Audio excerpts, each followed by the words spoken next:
guys. So tried the starting fluid in the Lancer to replicate fuel. So the way that works is, say you might have a problem with your injectors not firing. That replicates the injectors, but we're having a problem with spark. So we have this wire and we're going to try and earth out the coil pack loom to try and see if that could be the cause, because we're not getting spark when the key's turned over. We're only getting spark when the ignition's turned to reds. It sparks once and then not again when you're trying to start the car. So we're back with the Lancer. There's this... Do you want to take it out?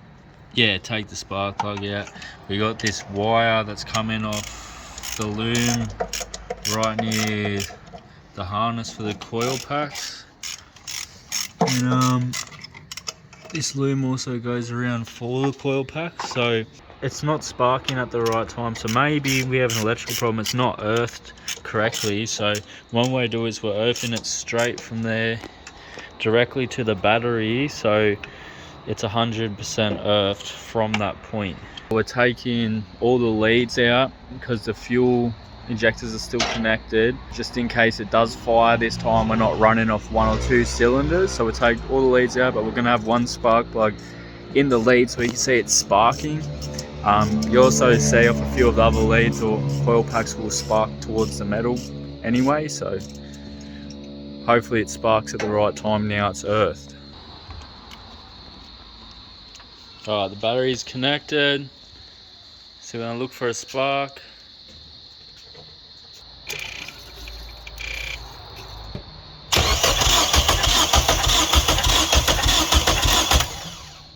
I can't see it. No. Do it again. It's not sparking how it used to spark when you turn the reds on. It's not doing that anymore. So something that could be an earth. We could touch the spark plug on. Oh, it sparked this time.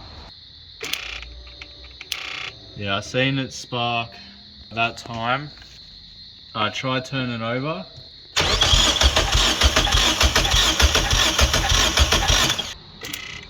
Oh, it's still sparking them.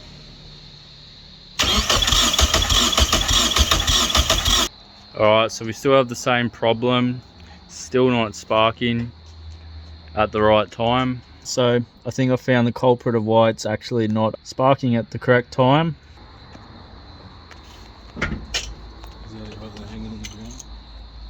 That looks like a crank angle sensor that is not actually plugged in. Do you want to grab this wire from up the top? Down the bottom somewhere. Alright, we're going to find where that plugs in. Just for the sake of it, might whack the air filter on the turbo so nothing gets sucked in there. What's this here? Here. Yeah. Alright, see if it works now. Try it again.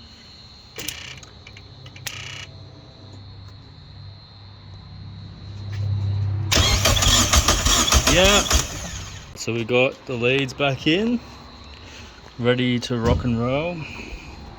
And put the air filter on so nothing nasty gets sucked into the turbo. We got our seat belt off for now, so there's a brace for this power steering pump, so we're actually gonna have to lower the motor. So that's why the seat belt's here, if you're wondering. Gotta lower the motor to get this bolt out that's down there. It hits the chassis, so yeah. The engine might be a tad flooded, but hopefully most of it would have gone out of the exhaust valves when the engine was getting turned over.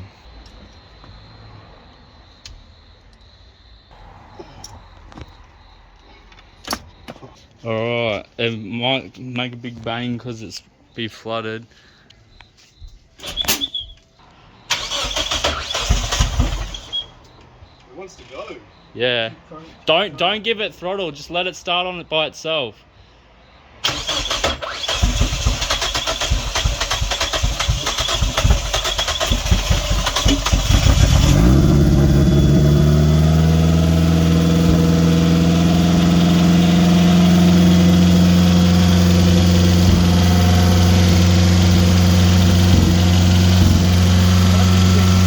Turn it off, turn it off.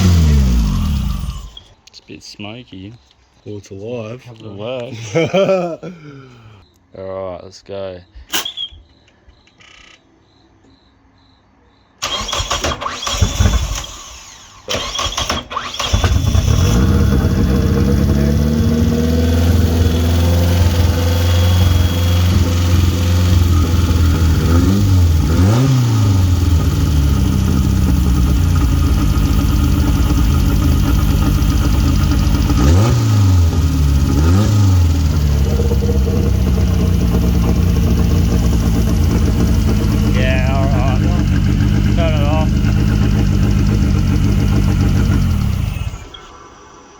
It sounds a bit loud, but there's heaps of things going on. Like we got all these like think the exhaust is connected. Yeah, no, it's not. It's not. It's just sitting down in the middle. Yeah, it's just literally from the catalytic oil. And it'll be vibrating a bit, which is because there's like a little bit of a vibration. But there's heaps of things that could be aren't like exactly and like tightened and once the coolant's flowing through it. Did we connect? We didn't connect this engine mount. Remember too, bro?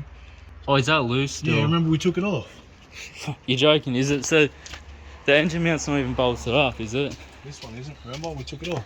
Oh no, it's still bolted up. Is it? Yeah. Oh.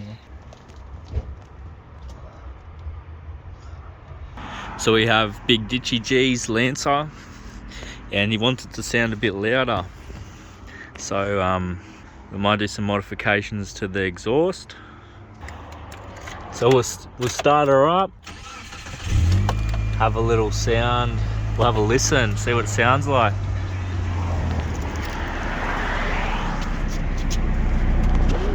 Yeah, give it some.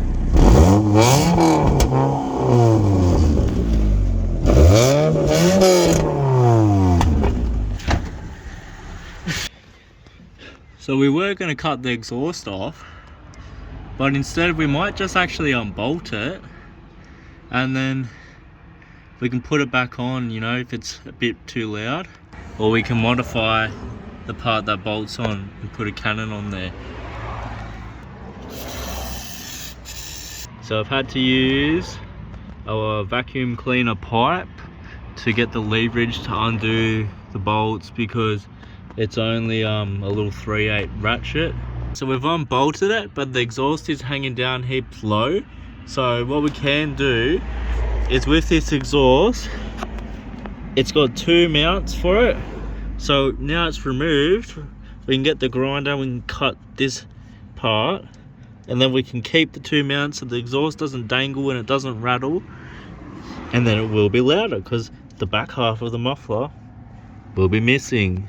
I guess before we grind up his muffler, we should have a little tester.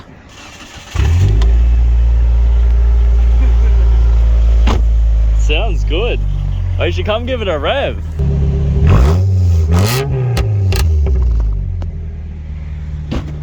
Nice.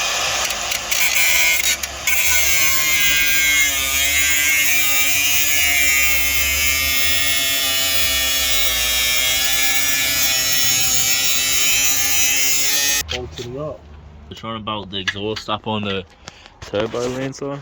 Yeah, the exhaust is proving to be kind of difficult because I don't have a reciprocating saw or a hacksaw here, so we can't cut directly through it, only around the outside.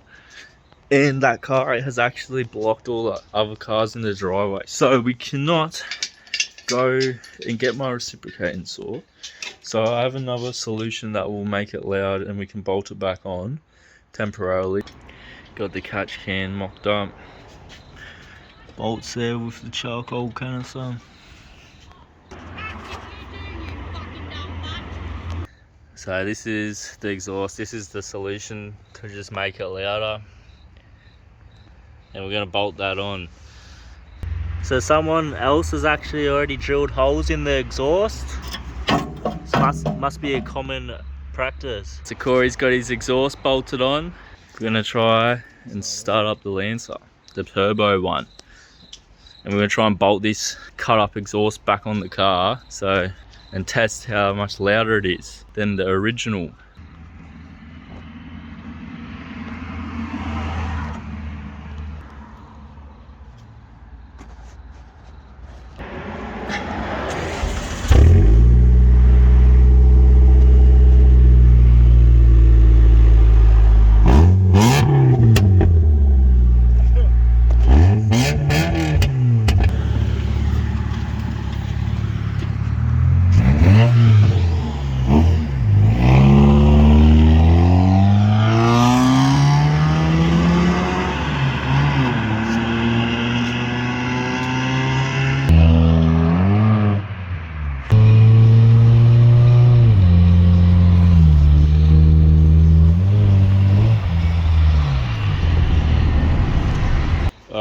So the exhaust is bolted up, the catch can's on, so hopefully it doesn't sound as noisy in the head.